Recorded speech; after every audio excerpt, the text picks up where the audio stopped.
ದೃಶ್ಯಗಳು ನೋಡಿದಾಗ, ಬಾಂಬ್ ಹಾಕೋ ದೃಶ್ಯಗಳು ನೋಡಿದಾಗ, ಭಾಳ ಭೀಕರ ಒಂದು ದೃಶ್ಯಗಳು ನೋಡಿದಾಗ ಸಹ ಅನ್ನಿಸ್ತಾ ಇತ್ತು ಇರಾನ್ ಇದರಲ್ಲಿ ಸೋಲಬಹುದು ಅಂತೇಳಿ. ಬಟ್ ಹಿಂದೆ ಸರಿಯುವಂಥ ಮಾತಲ್ಲಿ ಇನ್ನೊಂದು ಮಾತು ಇಲ್ಲಿ ಗಮನಿಸಬೇಕಾಯಿತು.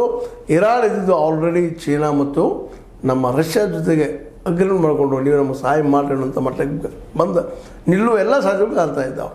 ಇವತ್ತು ಈ ರಷ್ಯಾಗಾದರೂ ಆಯಿತು, ಜೊತೆಗೆ ನಮ್ಮ ರಷ್ಯಾ ಜೊತೆ ಚೀನಿಗಾದರೂ ಆಯಿತು, ಇಬ್ಬರಿಗೆ ಬೇಕಾಗಿತ್ತು ಇಲ್ಲಿಯ ತೈಲ ಎಣ್ಣೆ ಕಡಿಮೆ ದರದಲ್ಲಿ ಸಿಗುವಂಥದ್ದು.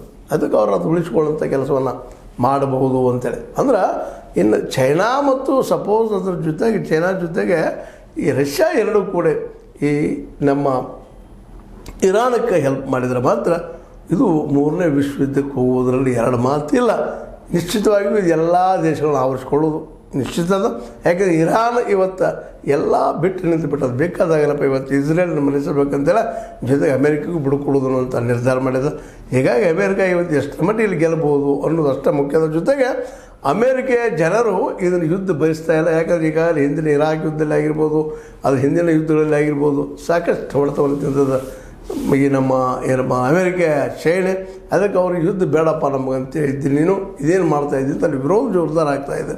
ಎಲ್ಲ ನೆಲೆಯಲ್ಲೇ ಬೆಂಜಮಿನ್ ನೇತನ್ಯಾಹು ಯಾಕಾದರೂ ಸ್ಟಾರ್ಟ್ ಮಾಡಿದ್ರಪ್ಪ ನಾ ಯುದ್ಧ ಅನ್ನುವಂಥದ್ದು. ಯಾಕಂದ್ರೆ